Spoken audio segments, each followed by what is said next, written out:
कहानी की शुरुआत होती है घने जंगल के बीचों बीच एक बड़ी नदी से, जहां जेफ नाम का एक आदमी अपने कुछ साथियों के साथ इसी नदी में आगे की तरफ बढ़ रहा होता है। ये लोग सांपों को पकड़कर उसे शहर में बेचा करते थे, लेकिन आज ये लोग जिस जगह सांप पकड़ने जा रहे थे वो जगह बहुत ज्यादा खतरनाक थी। यहाँ बोट का कैप्टन भी जेफ से कहता है कि जिस जगह तुम लोग जा रहे हो वो जगह श्रापित है और जहरीले सांपों से भरी हुई है, और मैंने सुना है कि वहाँ क्रिम्सन नाम का एक बहुत ही बड़ा एनाकोंडा रहता है। जो भी उस जगह पर जाता है वो एनाकोंडा उसे मार देता है। लेकिन जेफ मुस्कुराते हुए बोट के कैप्टन से कहता है कि बस तुम मुझे वहां तक पहुंचा दो, वहां तुम्हें तुम्हारे पैसे मिल जाएंगे और तुम अपनी बोट को लेकर वापस आ जाना। जेफ सांपों को पकड़ने का एक एक्सपर्ट शिकारी था और आज जेफ खास उस क्रिम्सन एनाकोंडा को पकड़ने के लिए इस जंगल में आया था। कुछ देर बाद ये लोग उस जगह तक पहुंच जाते हैं और यहाँ बोट का कैप्टन जेफ से ज्यादा पैसे मांगने की डिमांड करता है, क्योंकि ये एक बहुत खतरनाक जगह थी और यहाँ तक किसी को पहुँचाना एक बहुत ही बड़ा रिस्की काम था। जेफ भी इनकार नहीं करता और वो जेब से पैसे निकालकर उसे दे देता है। लेकिन जैसे ही बोट का कैप्टन पैसे लेने के लिए दोनों हाथ आगे बढ़ाता है, तब जेफ जानबूझकर पैसे नीचे गिरा देता है, जिसे खुशी खुशी बोट का कैप्टन उठाने लगता है। पैसे उठाने के बाद जब वो मुस्कुराते हुए जेफ की तरफ देखता है, तब जेफ उसके गले में चाकू घोंपकर उसे मार देता है और बेरहमी से उसका गला काटकर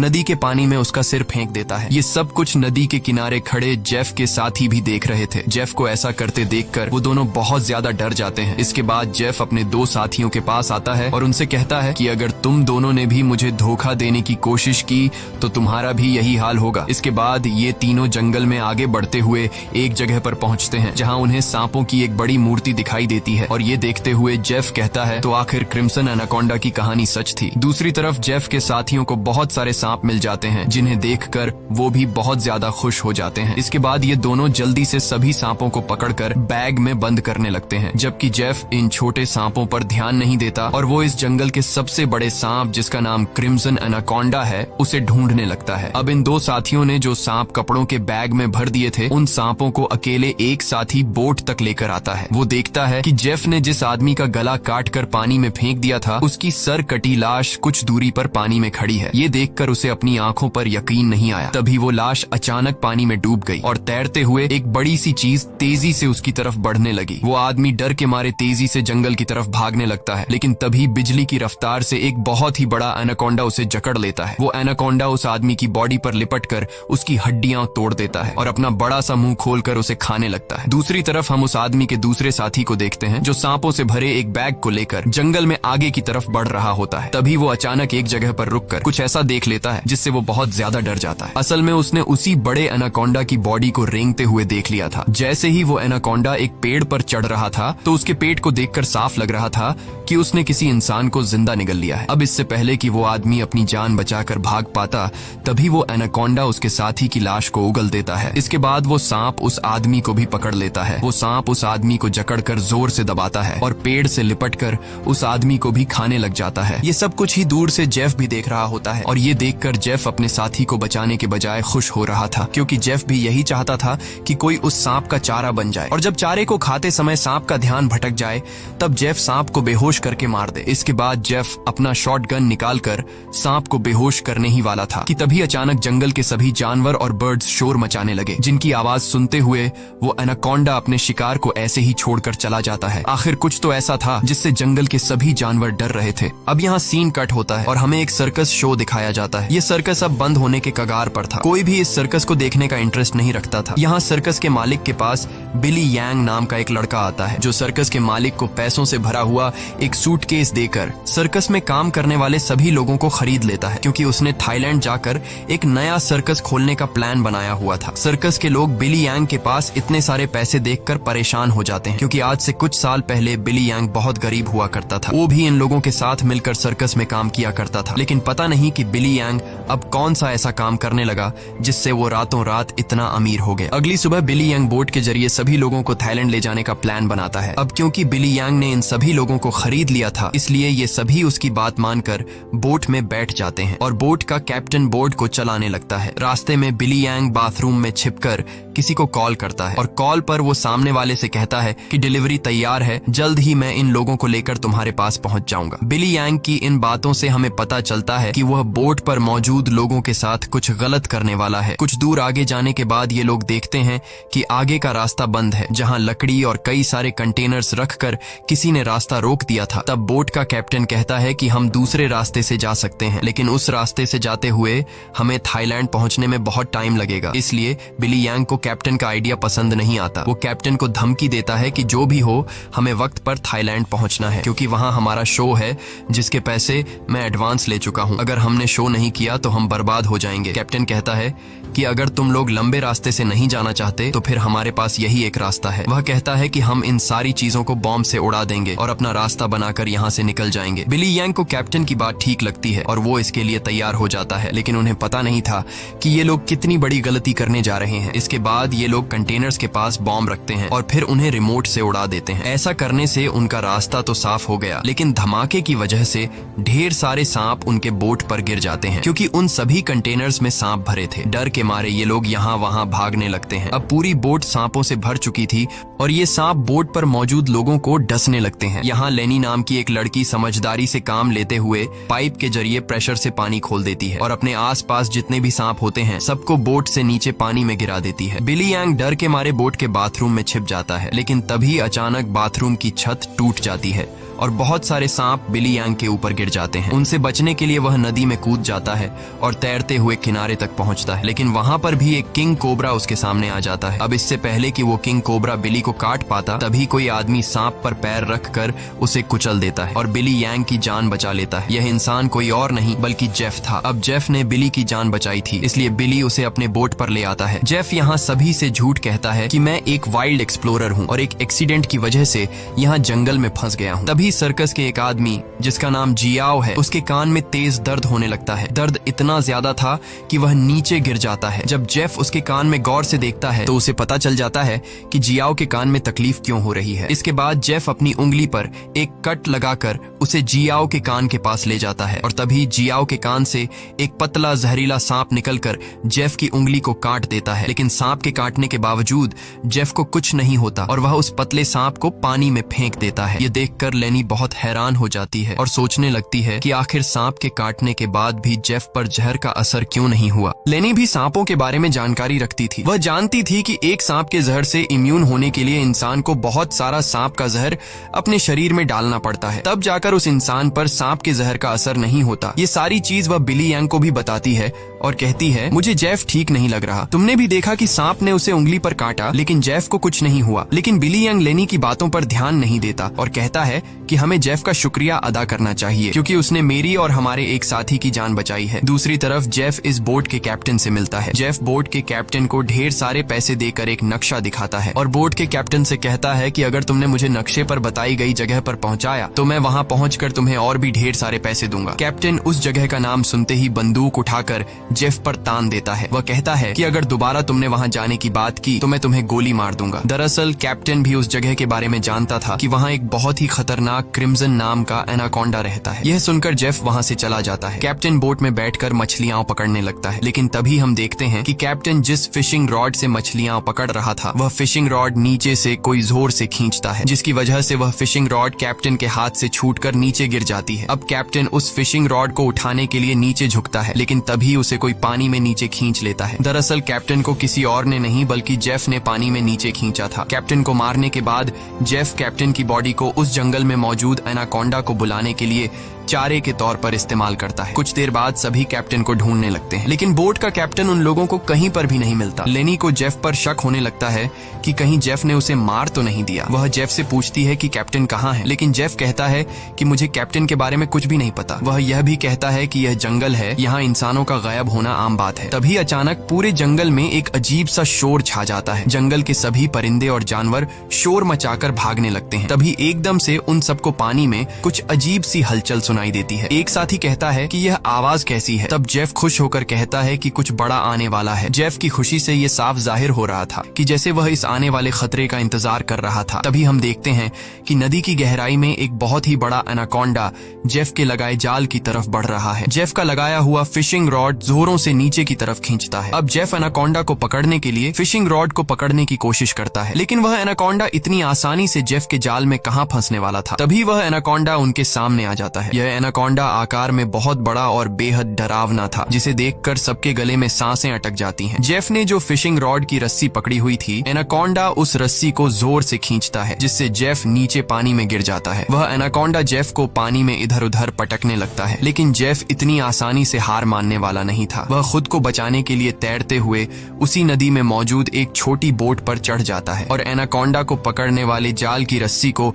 उसी बोट से बांध लेता है। अब वह बोट पर खड़े होकर एक नुकीले औजार से उस एनाकोंडा पर वार करता है, लेकिन उस वार से एनाकोंडा पर कुछ ज्यादा असर नहीं होता। एनाकोंडा जेफ को पकड़ लेता है। वह एनाकोंडा जेफ के साथ साथ उस बोट के ऊपर लिपटकर नीचे पानी में डुबो देता है। दूर खड़े ये लोग यह सब कुछ देख रहे थे और उन्हें लगता है कि जेफ मारा गया, लेकिन अगले ही पल जेफ तैरता हुआ पीछे से वापस बोट में आ जाता है। ये देखकर सभी लोग हैरान रह जाते हैं। अब जेफ फिर से पानी में एनाकोंडा ढूंढने लगता है, लेकिन उसे नहीं पता था कि एनाकोंडा अब पानी में नहीं बल्कि उसके पीछे बोट की छत पर है। एनाकोंडा सबके सामने अपने मुंह से कैप्टन की बॉडी को उगल देता है। ये देखकर बोट पर सभी लोग बहुत डर जाते हैं। ये लोग एनाकोंडा से खुद को बचाने के लिए इधर उधर भागने लगते हैं। वह एनाकोंडा कमरे में बंद सर्कस के दो साथियों को मारने ही वाला था कि तब भी पीछे से जेफ हाथ में एक नुकीला औजार लिए एनाकोंडा पर हमला कर देता है, जिससे एनाकोंडा और भी ज्यादा गुस्सा हो जाता है और अब एनाकोंडा जेफ की तरफ बढ़ने लगता है। लेकिन जेफ एनाकोंडा से खुद को बचाते हुए उससे छिप जाता है, मगर एनाकोंडा भी जेफ का पीछा नहीं छोड़ता।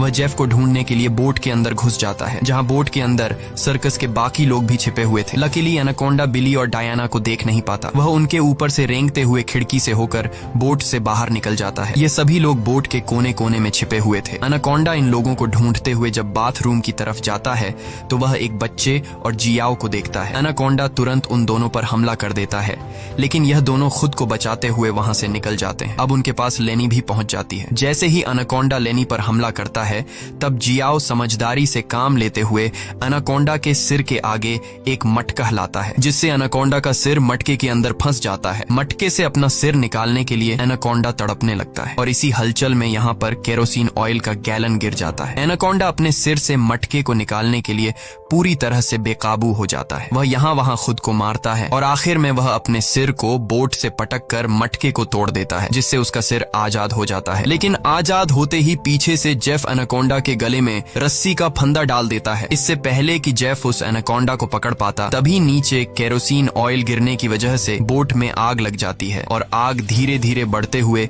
बोट में रखे बमों तक पहुंच जाती है, जिससे बोट में ब्लास्ट होने लगते हैं। तभी बोट में एक बहुत ही बड़ा ब्लास्ट होता है। अब बोट पर मौजूद सभी लोग खुद को बचाने के लिए पानी में कूद जाते हैं, लेकिन जेफ ने एनाकोंडा के गले में रस्सी बांधी थी, जिस वजह से वो भाग नहीं पाता और आग में जलकर मर जाता है। ये लोग जैसे तैसे तैरते हुए नदी के किनारे तक पहुंच जाते हैं। जहाज को जलता देखकर बिली यांग रोने लगता है। वह इस वजह से रोता है कि ये लोग अब समय पर थाईलैंड नहीं पहुंच पाएंगे। सर्कस के बाकी लोग बहुत ज्यादा डरे हुए थे, क्योंकि ये सभी जंगल के बीचों बीच थे और अब उनके पास वापस जाने के लिए बोट भी नहीं था। लेनी समझ चुकी थी कि इन सब का जिम्मेदार जेफ है। उसने इनके जहाज को एक जाल के तौर पर इस्तेमाल किया। वह जेफ से कहती है, अगर तुमने ऐसा न किया होता तो यह इतना बड़ा खतरा हम पर न आता। जेफ जवाब में कहता है कि तुम लोग जानते भी हो कि इस एक एनाकोंडा की कीमत कितनी है। अगर तुम लोगों ने इसे पकड़ने में मेरा साथ दिया होता तो आज हम सब करोड़पति होते। पैसों का नाम सुनते ही बिली यांग की आंखें चमक उठती हैं। वह थाईलैंड जाने का प्लान कैंसिल कर देता है और दौड़कर जेफ के पास आता है और कहता है, मैं तुम्हारे साथ हूँ। बताओ इस एनाकोंडा को पकड़ने के लिए हम क्या कर सकते हैं और हमें पैसे कैसे मिलेंगे। उसके बाद जेफ एक मैप निकालता है और उन्हें दिखाते हुए कहता है, अगर तुम लोग मेरी मदद करोगे तो इस मैप के जरिए मैं तुम्हें 1-2 दिन के अंदर थाईलैंड पहुंचा दूंगा। अब यहाँ बिली यांग और टीम के बाकी लोग जेफ के बोट तक जाने के लिए मान जाते हैं, लेकिन लेनी को जेफ पर बिल्कुल भी भरोसा नहीं था, इसलिए वह वहां जाने से इनकार कर देती है। तभी सर्कस टीम की एक लड़की की तबीयत अचानक खराब होने लगती है। जब बिली यांग यांग उसके कंधे को देखता है तो उन्हें पता चलता है कि उस लड़की को एक बहुत ही खतरनाक मकड़ी ने काटा है, जिसके जहर से वो मर भी सकती थी। ये देखकर जेफ वहाँ पर मौजूद सभी लोगों से कहता है, मेरे पास एक ऐसी दवाई है जिससे उस लड़की का इलाज हो सकता है, लेकिन वह दवाई मेरे बोट में रखी गई है। अगर तुम इसका इलाज करना चाहते हो तो तुम्हें मुझे मेरी बोट तक पहुंचाना होगा। अब न चाहते हुए भी लेनी जेफ के साथ चलने को तैयार हो जाती है। कई घंटों के सफर के बाद जब एक साथी नदी का पानी पीने लगता है तब जेफ उसे रोक देता है और जेफ सभी से कहता है, यहाँ का पानी कभी भी मत पियो। यहाँ के पानी में ऐसे कीड़े हैं जो पानी पीते समय इंसान के अंदर चले जाते हैं। इसके बाद वो कीड़े उस इंसान के अंदर ऐसी प्यास लगाते हैं कि वो पानी पीते पीते खुद को नदी में डुबाकर मार देता है। रास्ते में इन लोगों को भूख लग जाती है। तब जेफ पास के पत्थरों से एक सांप पकड़ता है और फिर ये लोग सांप का जहर निकालकर उसे पकाते हैं और उसे खाकर गुजारा करते हैं। इसके बाद ये लोग फिर से अपना सफर जारी रखते हैं। कुछ देर बाद रात हो जाती है। रात को ये लोग पहाड़ के एक सुरंग में रुकते हैं जहाँ ये लोग आग जलाते हैं और जेफ साइड पर बैठा अपनी मैप पर बने हुए एनाकोंडा को देख रहा था। जेफ उस समय के बारे में सोचता है जब वो एनाकोंडा उसके सामने आया था। वो एनाकोंडा जेफ को मारने ही वाला था, लेकिन जेफ समझदारी से काम लेते हुए एक लकड़ी की बॉक्स में खुद को छुपा देता है। वो बॉक्स एक ढलान में रखी हुई थी, इसलिए जेफ बॉक्स को धक्का देकर रगड़ते हुए नीचे नदी तक पहुंच जाता है। अब जेफ इस बॉक्स से खुद को निकालने की कोशिश तो करता है, लेकिन बदकिस्मती से जेफ उस बॉक्स में हमेशा के लिए बंद हो गया और काफी समय तक जेफ उसी बॉक्स में फंसा रहा। इसके बाद ये लोग आते हैं। इन लोगों ने रास्ता खोलने के लिए डायनामाइट लगाकर कंटेनर तोड़ दिए, जिसमें से जेफ बाहर निकल गया और उनके साथ मिल गया। सीन फिर से प्रेजेंट में आता है जहाँ जेफ इस मैप को देख रहा था। तभी बिली यांग उसके पास आता है और कहता है, तुम उसी एनाकोंडा को पकड़ना चाहते हो ना? जेफ कहता है, हाँ, ये एक बहुत ही बड़ा एनाकोंडा है, एक ऐसा एनाकोंडा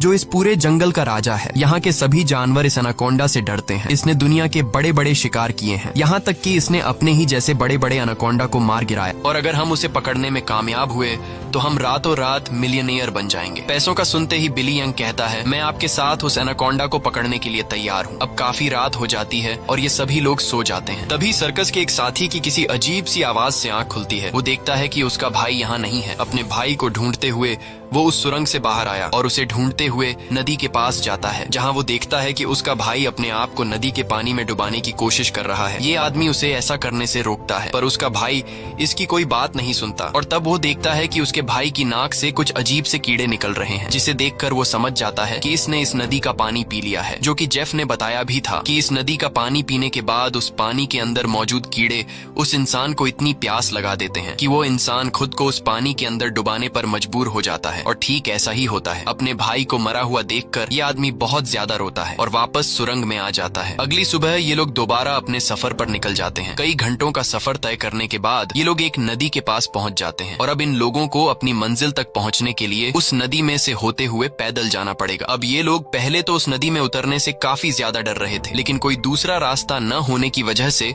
मजबूरन इन लोगों को उस नदी में उतरना पड़ता है। थोड़ा ही आगे जाने के बाद अचानक एक लड़का नीचे की तरफ इशारा करता है और हम देखते हैं कि इन लोगों को एक बड़े एनाकोंडा ने चारों तरफ से घेर लिया है। इनका एक साथी जिसका भाई रात को ही मरा था, वह डर के मारे सबके पीछे आ रहा था, लेकिन तभी पीछे से एक बड़ा एनाकोंडा उस पर हमला कर देता है और उसे बुरी तरह से जकड़ लेता है। लेनी उसकी मदद करने के लिए आगे बढ़ती है, पर वह ज्यादा कुछ नहीं कर पाती क्योंकि उसके पहुंचने से पहले ही एनाकोंडा उस आदमी की हड्डियों को तोड़ चुका था और फिर वह एनाकोंडा उस आदमी को अपने साथ पानी में डुबा देता है। अब ये लोग अपनी जान बचाने के लिए नदी में आगे की तरफ भागने लगते हैं। कुछ देर बाद आखिर ये सब लोग जेफ की बोट तक पहुंच जाते हैं, जहां जेफ अपने वादे के मुताबिक उन लोगों को उस लड़की के लिए एंटीडोट दे देता है जिसे कंधे पर जहरीली मकड़ी ने काटा था। अब यहाँ से थाईलैंड की जमीन भी काफी करीब थी और ये सभी थाईलैंड जाने के लिए निकलते हैं, लेकिन तभी जेफ उन लोगों को रोक देता है। दरअसल जेफ इसलिए इन लोगों को इस जगह पर लाया था ताकि वो इन लोगों को चारे की तरह इस्तेमाल कर सके। जेफ उन सब लोगों से कहता है कि मैं तुम सब लोगों को वादे के मुताबिक सही सलामत यहाँ तक ले आया हूँ, लेकिन अब तुम लोगों को भी अपना वादा पूरा करना होगा, तुम्हें मेरी मदद करनी होगी। तब वो छोटा बच्चा जेफ से कहता है कि अगर तो तुम्हारी ये मदद उस एनाकोंडा से जुड़ी है तो हम तुम्हारी कोई मदद नहीं करेंगे। इनकी ये बातें सुनते ही जेफ अपनी बंदूक निकाल लेता है और बिली यांग भी चाकू निकालकर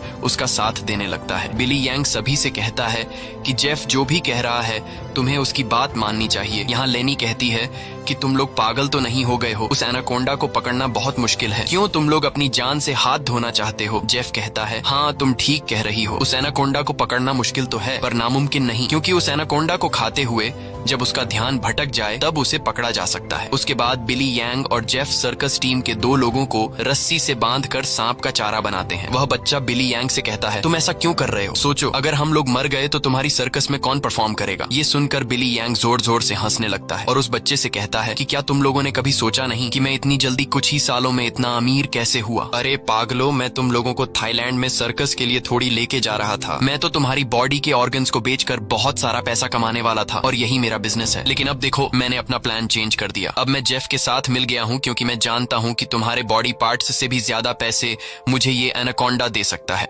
दूसरी तरफ जेफ ने उन दो लड़कियों को भी बांध दिया था और अब वो एक लड़की से बदतमीजी करने लगा था। अब यहाँ वो लड़की समझदारी से काम लेते हुए ऐसा दिखाती है कि वो जेफ का साथ देना चाहती है। जेफ उसकी चाल को समझ नहीं पाता। वो लड़की जेफ के करीब आकर जेफ के बालों में हाथ मारने लगती है और मौका मिलते ही वो लड़की जेफ की पॉकेट से गन निकालकर जेफ पर तान देती है। अब वो लड़की जैसे ही जेफ को शूट करती है तो बंदूक से गोली नहीं चलती क्योंकि उसको बंदूक का लॉक खोलना नहीं आ रहा था। अब जेफ गुस्से में आकर उससे बंदूक छीन लेता है और उसी लड़की पर तान कर उसे मारने ही वाला होता है कि तब तक लेनी ने भी खुद को आजाद कर लिया था और वो एक शीशे के नुकीले टुकड़े से जेफ के पेट पर वार करती है। अब जेफ लेनी को धक्का देकर पीछे धकेल देता है, लेकिन तब वो दूसरी लड़की भी जेफ पर हमला कर देती है और पीछे से लेनी भी जेफ से बंदूक छीनने की कोशिश करती है। इसी हाथापाई में गोली चलने की आवाज आती है, लेकिन पता नहीं चल पाता कि ये गोली किसको लगी। दूसरी तरफ हम उन दो लोगों को देखते हैं जिन्हें बिली यांग ने एनाकोंडा के लिए चारा बनाया था। वो दोनों बेचारे डर के मारे तड़प रहे होते हैं। कुछ देर बाद एक बड़ा सा एनाकोंडा उन दोनों को खाने के लिए धीरे धीरे उनकी तरफ बढ़ने लगता है, जबकि दूर खड़ा बिली यांग मजे से ये सारा नजारा देख रहा था। बिली यांग इंतजार में था कि कब वो एनाकोंडा उन पर हमला करेगा और मैं रस्सी को खींचकर उस एनाकोंडा को पकड़ लूंगा। लेकिन वो ये नहीं जानता था कि जहां पर वो खड़ा है ठीक उसके ऊपर से एक दूसरा एनाकोंडा उस पर हमला करने के लिए आगे बढ़ रहा है। अब इससे पहले कि बिली यांग उस एनाकोंडा को देख पाता,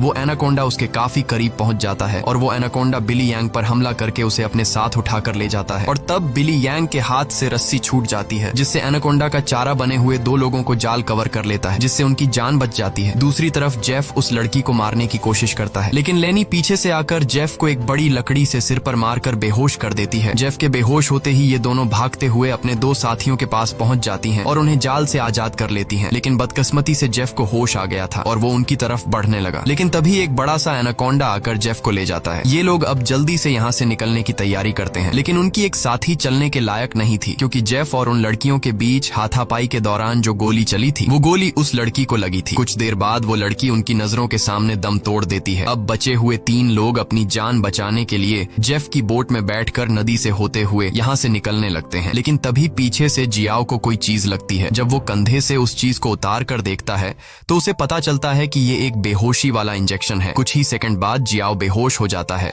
और जियाओ को बेहोश करने वाला कोई और नहीं बल्कि जेफ ही था, यानी उस एनाकोंडा के हमले से भी वो बच गया था और उसने एनाकोंडा का सिर काटकर उसे मार दिया था। अब जेफ उन तीनों को पकड़कर एनाकोंडा के चारे के लिए बांध देता है और उनके चारों तरफ तेज धार वाली लोहे की तार बांध देता है और साथ में वहां पर खून भी छिड़क देता है, जिसके बाद वो उनके जाल की रस्सी को पकड़कर यहाँ से कुछ दूर खड़ा हो जाता है। कुछ देर बाद कई सारे एनाकोंडास खून को सूंघते हुए उन तीनों की तरफ बढ़ने लगते हैं। ये तीनों बहुत ज्यादा डरे हुए होते हैं और उनको अपनी मौत आंखों के सामने नजर आ रही होती है। ये सभी एनाकोंडास उन तीनों को मारने के लिए उनके काफी करीब पहुंच जाते हैं, लेकिन तभी एक बार फिर से जंगल के सभी जानवर शोर मचाकर भागने लगते हैं और यहाँ पर मौजूद सभी एनाकोंडास भी किसी को देखकर एक एक करके भागने लगते हैं। लेकिन एक एनाकोंडा अभी भी उन तीनों को मारने के लिए रुका हुआ था, पर तभी वहाँ पर क्रिम्सन एनाकोंडा आ जाता है और वो उस अकेले रुके हुए सांप पर हमला करके उसे एक ही झटके में मार देता है। यहाँ हम उस क्रिम्सन एनाकोंडा को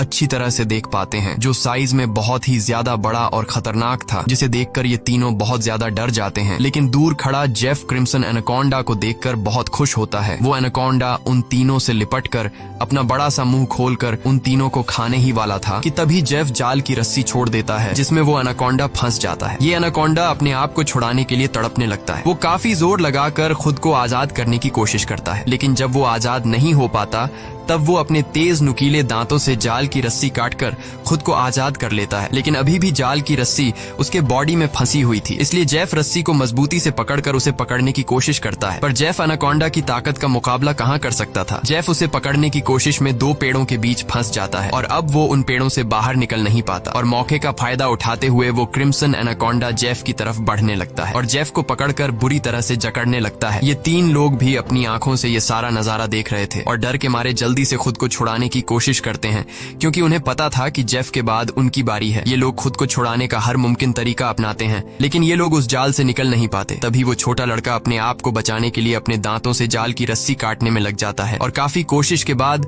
वो रस्सी का कुछ हिस्सा काट लेता है। अब थोड़ी ही रस्सी बची थी, इसलिए वो अपने दांतों की पूरी ताकत लगाकर रस्सी को काटने लगता है, जिससे उसके दांतों से खून आने लगता है। यहाँ क्रिम्सन एनाकोंडा जेफ को बुरी तरह से जकड़ लेता है और वो जेफ को दबाकर उसकी हड्डियां तोड़ने लगता है, जिसके बाद वो क्रिम्सन एनाकोंडा जेफ को भी जिंदा निगल लेता है। दूसरी तरफ वो बच्चा अपने दांतों से रस्सी तोड़ने में कामयाब हो जाता है और वो उन दोनों को भी आजाद कर लेता है और ये लोग नदी की तरफ भागने लगते हैं। लेकिन जेफ को मारने के बाद अब वो क्रिम्सन एनाकोंडा उनके पीछे पड़ जाता है। ये दोनों एक पेड़ के पीछे छिप जाते हैं, जबकि वो बच्चा एक लकड़ी के बॉक्स के अंदर खुद को छिपा लेता है। पर एनाकोंडा उसे देख लेता है और अब वो एनाकोंडा धीरे धीरे उस बच्चे की तरफ बढ़ने लगता है। बच्चा पूरा जोर लगाकर उस कंटेनर से बाहर निकलने की कोशिश करता है, लेकिन उस कंटेनर के दूसरी तरफ का दरवाजा बंद था। वो बच्चा चिल्लाकर उन दोनों से मदद के लिए पुकारता है और वो एनाकोंडा भी अब बच्चे के काफी करीब आ चुका था। अब इससे पहले कि एनाकोंडा उस बच्चे को मार पाता, तभी बाहर से जियाओ कंटेनर का दरवाजा तोड़कर उस बच्चे को बचा लेता है। अब ये तीनों फिर से अपनी जान बचाने के लिए एनाकोंडा से भागने लगते हैं, लेकिन ये पूरा जंगल उसी एनाकोंडा का था। इस जंगल में होते हुए ये लोग उससे बचकर नहीं जा सकते थे, इसलिए ये लोग एक पेड़ के पीछे छिप जाते हैं। पर तभी कुछ दूरी पर वो एनाकोंडा उन्हें देख लेता है। उन्हें देखते ही वो एनाकोंडा तेजी से उनकी तरफ आने लगता है। ये लोग खड़े होकर अपनी मौत का इंतजार करने लगते हैं, क्योंकि ये लोग जान चुके थे कि अब उनकी जान नहीं बच पाएगी। पर जैसे ही वो एनाकोंडा अपना बड़ा मुंह खोलकर उन पर हमला करता है, तभी एक मजबूत लोहे की नुकीली तार से उसका सिर बीच से कट जाता है। ये नुकीली तार असल में जेफ ने बिछाई थी, जिससे क्रिम्सन एनाकोंडा का खात्मा हो जाता है। ये लोग यकीन नहीं करते कि उनकी जान बच गई और ये लोग काफी देर तक उसकी बॉडी को देखते रहते हैं और फाइनली ये लोग जल्दी से उस जंगल को छोड़कर यहाँ से निकल जाते हैं। इसी के साथ ये कहानी खत्म हो जाती है। अगर आपको ये वीडियो अच्छी लगी हो तो हमारे चैनल को सब्सक्राइब और वीडियो को लाइक जरूर कीजिएगा।